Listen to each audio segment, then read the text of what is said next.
You wake up with a deep gash across your leg. No hospital, no pharmacy, no phone to call for help.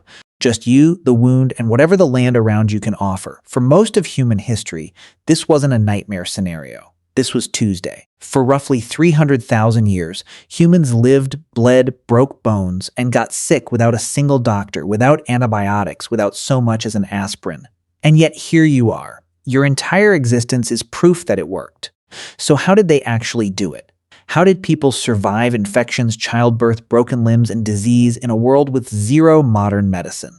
The answer is stranger, smarter, and more advanced than you'd think.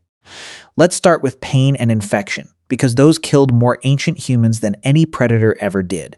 In 2012, archaeologist Karen Hardy examined the dental plaque of Neanderthal remains found at El Sidrón Cave in Spain. Dental plaque is just hardened bacteria and food residue that builds up on teeth, and in this case, it had fossilized, trapping tiny chemical fingerprints for tens of thousands of years. Inside that ancient plaque, Hardy's team found traces of yarrow and chamomile.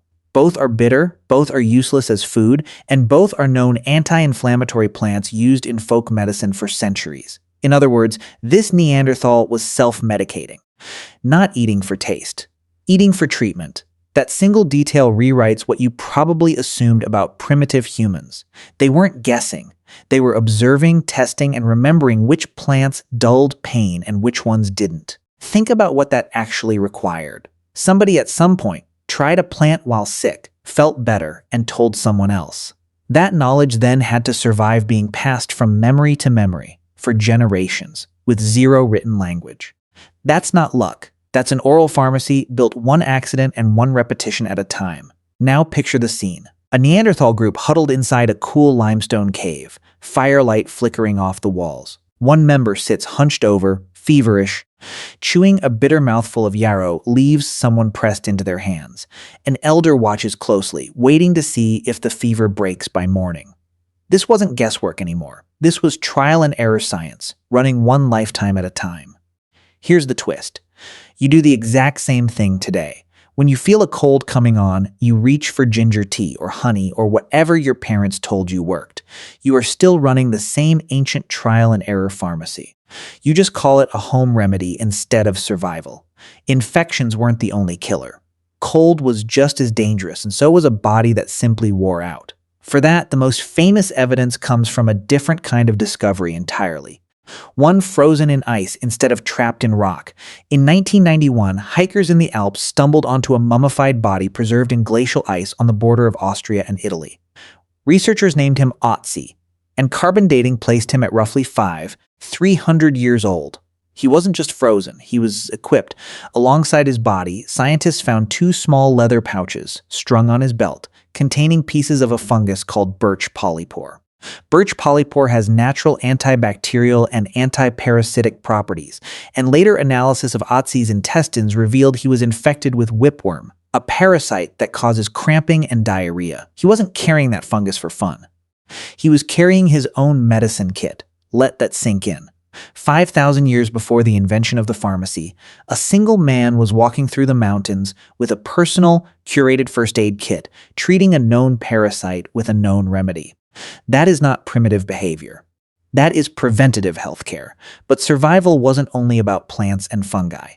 Sometimes the body itself needed direct intervention, and the evidence for that goes back even further into the deep past of the Neanderthals themselves. In the 1950s, archaeologist Ralph Selecki excavated Shanidar Cave in northern Iraq and uncovered the remains of a Neanderthal man who lived roughly 45,000 years ago. His skeleton told a brutal story: a crushed eye socket, a withered right arm, likely amputated below the elbow, damage to one leg and foot, and yet the bones had healed. He didn't die from those injuries. He lived with them for years, maybe decades afterward. Think about what that actually means.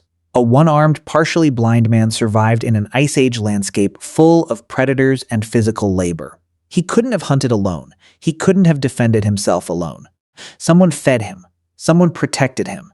Someone chose again and again to keep him alive long after he stopped being useful in the brutal, transactional sense. That's not just medicine. That's the earliest evidence we have of care itself.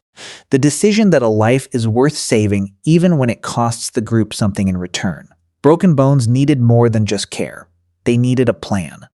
Archaeologists studying skeletal remains across prehistoric sites have repeatedly found healed fractures with the bones realigned almost correctly. Arms and legs that knitted back together straight instead of twisted. That doesn't happen by accident. A crooked fracture that heals on its own usually stays crooked.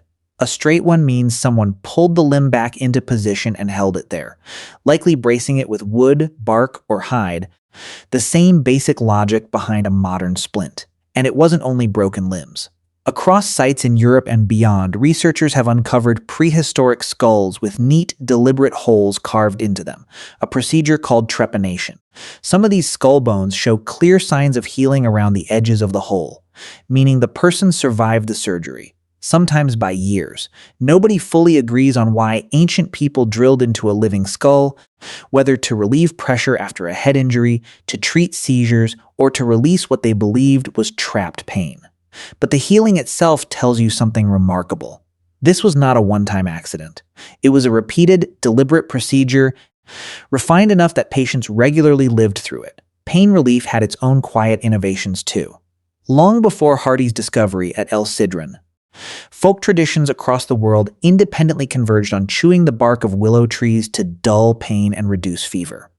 Willow bark contains a compound called salicylic, which your body converts into the same active ingredient found in modern aspirin. Entirely different cultures with no contact with one another arrived at the same solution through nothing but observation and repetition. That's not coincidence. That's proof the human body has always responded to the same chemistry, whether the person treating it understood molecules or not. So let's reconstruct what survival actually looked like, stitched together from all of this evidence. A hunting accident leaves someone with a deep leg wound. The group presses crushed yarrow onto it and wraps it in animal hide to keep dirt out. Someone else is running a fever, so they're handed bitter herbs, and everyone waits, watching. The same way a modern parent watches a child's temperature overnight. An elder with a bad hip is slowing down, but the group adjusts its pace instead of leaving him behind. Because his memory, of which berries are poisonous, is worth more than his speed. None of this was written down. None of it came from a textbook. It came from generations of noticing what worked, what didn't, and passing it on by word of mouth and by watching. And here's the counterintuitive twist. In many ways, that system worked better than you'd expect, precisely because there was no alternative. When your only medicine is trial, error, and memory, you get remarkably good at trial, error, and memory.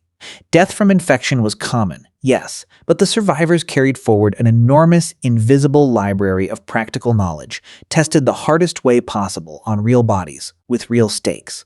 Compare that to today. You have antibiotics, vaccines, surgery, and imaging technology your ancestors couldn't have imagined in their most feverish dreams, but you've also, in many ways, outsourced the watching. Fewer people know which plant helps a stomachache.